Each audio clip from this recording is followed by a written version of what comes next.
Joining letter मिला। Company ने पहले 15 दिनों किचन का काम भी देखता था। यहां के 3 कमरों में से एक कमरे का इस्तेमाल ये दोनों करते थे और बाकी के 2 कमरे गेस्ट्स के लिए थे। ललित को गेस्ट हाउस के कमरे में घुसते के साथ ही घुटन होने लगी, क्योंकि पलंग, अलमीरा, टीवी की टेबल, ड्रेसिंग टेबल और चेयर की वजह से उस कमरे में पांव रखने तक की जगह नहीं थी।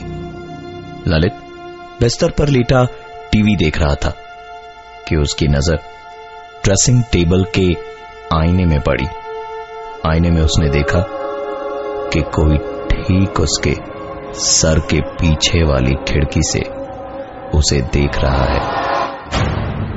ललित जैसे ही पीछे की ओर पलटा, किसी ने उसके बाएं कंधे पर अपनी गर्म सांसें छोड़ी। इससे पहले कि ललित बाईं तरफ घूमता, उसका फोन बजा। फोन ललित की गर्लफ्रेंड का था, जिसने रिक्वेस्ट करी कि ललित अपनी कुछ सेल्फीज क्लिक करके उसे भेजे। सारी बातों को भुलाकर ललित ने अपनी कुछ सेल्फीज खींची और अपनी गर्लफ्रेंड को भेज दी। उसकी गर्लफ्रेंड का रिप्लाई आया कि पिक्स तो अच्छी हैं, पर इसका मतलब कि आज रात को हम बातें नहीं कर पाएंगे। ललित उसकी बातों का मतलब नहीं समझ पाया और पूछा क्यों? तो गर्लफ्रेंड ने कहा, जाहिर सी बात है, जब रूम तुम शेयर कर रहे हो किसी के साथ तो उसके सामने तो तुम बात नहीं करोगे ना। ललित ने पूछा, कहां? कौन से रूममेट की बात कर रही हो तुम? उधर से रिप्लाई आया, वही जो तुम्हारी सेल्फी में तुम्हारे पीछे टेबल पर बैठा अखबार पढ़ रहा है। ललित ने पलटकर कुर्सी की तरफ देखा तो वहां कोई बैठा तो नहीं था, पर वो कुर्सी कुछ यूं हिली जैसे कोई उससे उठकर खड़ा हुआ हो। ललित को ईमेल पर जॉब ऑफर मिला और वो नौकरी करने बैंगलोर चला गया। शाम 4 बजे एयरपोर्ट पर उतरा और उसके बाद जिस गेस्ट हाउस के कमरे में वो ठहरा था, वहां पहले तो उसे खुद घुटन महसूस हो रही थी और उसके बाद अपनी गर्लफ्रेंड को उसने जो सेल्फी भेजी, उसमें गर्लफ्रेंड को ललित के ठीक पीछे चेयर पर बैठकर अखबार पढ़ता हुआ कोई दिख रहा था। ललित इस कमरे में अकेला था, इसलिए उसने पलटकर चेयर की तरफ देखा तो जैसे कोई चेयर से उठकर खड़ा हुआ हो। ललित दौड़ते हुए कमरे से बाहर निकला तो वहां रूम सर्विस वाला खड़ा था। ललित ने कहा कि वो इस कमरे में नहीं रह सकता, अगर हो सके तो उसका कमरा चेंज कर दिया जाए। 10 मिनट में ललित का कमरा बदल दिया गया और लगेज रखते वक्त हाउसकीपिंग वाले ने कहा, सर टीवी का वॉल्यूम ज्यादा मत रखिएगा, अगल बगल लोगों को परेशानी होती है। ललित ने तबाक से कहा, अगल बगल लोग मतलब क्या? पूरे गेस्ट हाउस में मुझे मिलाकर सिर्फ 3 ही तो लोग हैं। सुनकर हाउसकीपिंग ने दरवाजा बंद करते हुए जवाब दिया, साहब जो नहीं दिखाई देते वही आपके अगल बगल होते हैं। हाउसकीपिंग स्टाफ की कही हुई बातों के बारे में सोचते सोचते कब ललित को नींद आई उसे पता भी नहीं चला। उनका दरवाजा खोला, बाथरूम में सिगरेट का धुआं भरा हुआ था। इस कमरे में ललित अकेला था और ना ही उसे सिगरेट पीने की लत थी।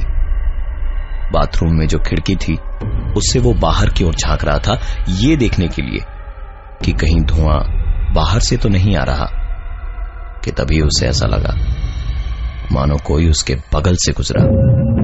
बाथरूम का दरवाजा हल्के से बंद हुआ और किसी के उसके कमरे में चल के जाने की आवाज आई। ललित ने बाथरूम का दरवाजा खोला तो पाया कि कमरे की फर्श पर चप्पलों के निशान हैं, बाथरूम से निकलकर पलंग तक जाने के, और बिस्तर जिस तरह से एक तरफ से दबा हुआ था, ऐसा लग रहा था मानो कोई उस पर लेटा हुआ है। उसने तुरंत वो पिक्चर क्लिक करी और अपनी गर्लफ्रेंड को भेजा, ये पूछते हुए कि क्या तुम्हें इस तस्वीर में कोई दिखाई दे रहा है? जवाब तुरंत आया। नई नौकरी ज्वाइन करने बैंगलोर के गेस्ट हाउस में जब ललित पहुंचा तो उसने कभी नहीं सोचा था कि उसकी जिंदगी में ऐसा भी कुछ होगा उसके साथ। ललित उठकर बाथरूम में गया। जब बाथरूम का दरवाजा अपने आप बंद हुआ और उसे ऐसा लगा मानो कोई चलकर उसके कमरे में अंदर गया। बाथरूम से निकलकर बेड की तरफ देखा तो बेड एक तरफ से दबा हुआ था। उसने वो फोटो क्लिक करके अपनी गर्लफ्रेंड को भेजी कि शायद उसे कुछ दिखे, क्योंकि पिछली बार जब ललित ने एक सेल्फी क्लिक करके अपनी गर्लफ्रेंड को भेजा तो उसमें उसकी गर्लफ्रेंड को ललित के ठीक पीछे चेयर पर एक आदमी नजर आया जो ललित को दिखाई ही नहीं दे रहा था। थोड़ी ही देर में गर्लफ्रेंड का मैसेज आया, हाँ ये बिस्तर पर तुम्हारा ही तो वो रूममेट लेटा हुआ है जो मुझे तुम्हारी पिछली सेल्फी में दिखाई दिया था। मैसेज पढ़कर रिसेप्शन की तरफ जाने के लिए ललित ने जैसे ही कमरे का दरवाजा खोला, वहां हाउसकीपिंग स्टाफ खड़ा था। ललित ने उससे कहा कि मैं इस कमरे में भी नहीं सो सकता, अगर आपको प्रॉब्लम ना हो तो क्या मैं आप लोगों के साथ सो जाऊं? हाउसकीपिंग स्टाफ ने कहा, हमें इसमें कोई ऐतराज नहीं, आप चलिए हमारे रूम में आराम से सो जाइए। कमरे में जाकर ललित ने ढेर सारी सेल्फीज खींची और अपनी गर्लफ्रेंड को भेजी कि कहीं यहां भी तो कोई नहीं जिसे वो नहीं देख पा रहा पर उसकी गर्लफ्रेंड को वो दिखाई दे रहा है। गर्लफ्रेंड का कोई जवाब नहीं आया, शायद उसे नींद आ गई थी। ललित के दिमाग में दोनों कमरों में हुई सारी चीजें घूम रही थी और जब उससे रहा नहीं गया तो उसने रूम सर्विस से पूछा कि क्या पहले भी लोगों के साथ यहां ऐसा कुछ हुआ है या वो पहला है, और ये सारी चीजें होने की क्या कोई वजह है? रूम सर्विस बॉय ने बताया कि ये गेस्ट हाउस कंपनी को 5 साल पहले काफी सस्ते दामों में मिला था, क्योंकि इससे पहले जब यह सिर्फ एक मोटेल था तब राजीव नाम का एक लड़का नौकरी ढूंढने बैंगलोर आया था। उसने नौकरी ना मिलने पर इसी गेस्ट हाउस में सुसाइड कर लिया था। तब से लेकर आज तक इस गेस्ट हाउस में कई लोगों को उसकी मौजूदगी का एहसास हुआ है। ललित ने तुरंत अपना मोबाइल दिखाकर उससे पूछा कि क्या इन तस्वीरों में तुम्हें कोई दिखाई दे रहा है? रूम सर्विस स्टाफ को तस्वीरों में सिर्फ वो और ललित ही दिखाई दे रहा था। हल्की रोशनी में ललित ने देखा कि किसी ने कमरे में प्रवेश किया और वो सोने चला गया। शायद ये इस होटल का रिसेप्शनिस्ट हो, पर थोड़ी ही देर में दरवाजे पर एक दस्तक हुई। सुसाइड कर लिया था। हल्की रोशनी में ललित ने देखा कि होटल का रिसेप्शनिस्ट वहां आया और अपने बिस्तर पर सोने चला गया, पर थोड़ी ही देर में दरवाजे पर हुई एक दस्तक। रूम सर्विस वाले ने दरवाजा खोला तो एक आदमी अंदर सोने आया। ललित ने हाउसकीपिंग से पूछा कि यह कौन है, तो उसने कहा यहां का रिसेप्शनिस्ट। अगर ये रिसेप्शनिस्ट है तो इतनी देर जो यहां था वो कौन था? रूम सर्विस वाले ने ललित से उसका हुलिया पूछा तो उसने बताया घुंघराले बाल और करीबन 5 फीट 7 इंच की हाइट। सुनकर उस स्टाफ का मुंह खुला का खुला रह गया। ये राजीव का हुलिया था।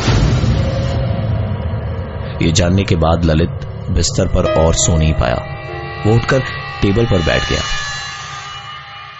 टेबल पर बैठने के थोड़ी ही देर बाद एक और आदमी वहां आकर उसके सामने बैठा और कहने लगा, congratulations, your resume has been selected. कल पहला दिन है जॉब का, ऑल द बेस्ट। ललित का सपना टूटा तो देखा कि कल रात वो चेयर पर ही सो गया था और होटल के दोनों स्टाफ भी इस कमरे में नहीं थे। निकलकर रिसेप्शन में गया तो होटल के स्टाफ वहां भी नहीं थे।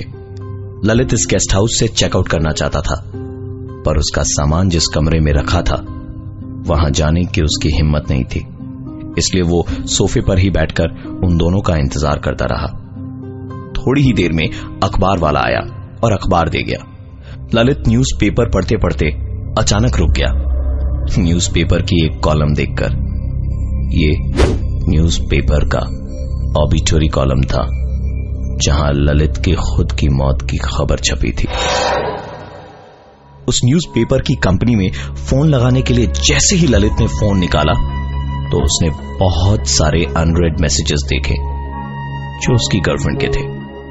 इन मैसेजेस में उसने ललित की भेजी हुई तस्वीरों का जिक्र करते हुए बताया, तुम्हारी हर पिक्चर में ये घुंघराले बालों वाला आदमी क्या कर रहा है। ललित ने सारी तस्वीरें दोबारा देखी, पर उसे वो नजर नहीं आया जो उसकी गर्लफ्रेंड को नजर आ रहा था। ललित ने बिना समय गवाए न्यूज़पेपर की कंपनी में फोन कर पूछा कि ऑबिटरी कॉलम में उसकी फोटो किसने छपवाई, जबकि वो तो जिंदा है। उधर से आवाज आई, सर आप ही के किसी रिलेटिव राजीव ने यह खबर छपाई है और साथ ही आपकी डेथ सर्टिफिकेट का जेरॉक्स भी जमा करवाया है। ललित ये सोचने लगा कि ये हो क्या रहा है। उसने अपना बैग लेने का इंतजार तक नहीं किया और सीधा उस गेस्ट हाउस से बाहर निकल गया। और बाहर निकलते के साथ ही एक कार एक्सीडेंट में उसकी मौत हो गई। By the way, congratulations, your resume has been selected. इस गेस्ट हाउस में हमें आपकी सेवा करने का एक मौका तो दीजिए।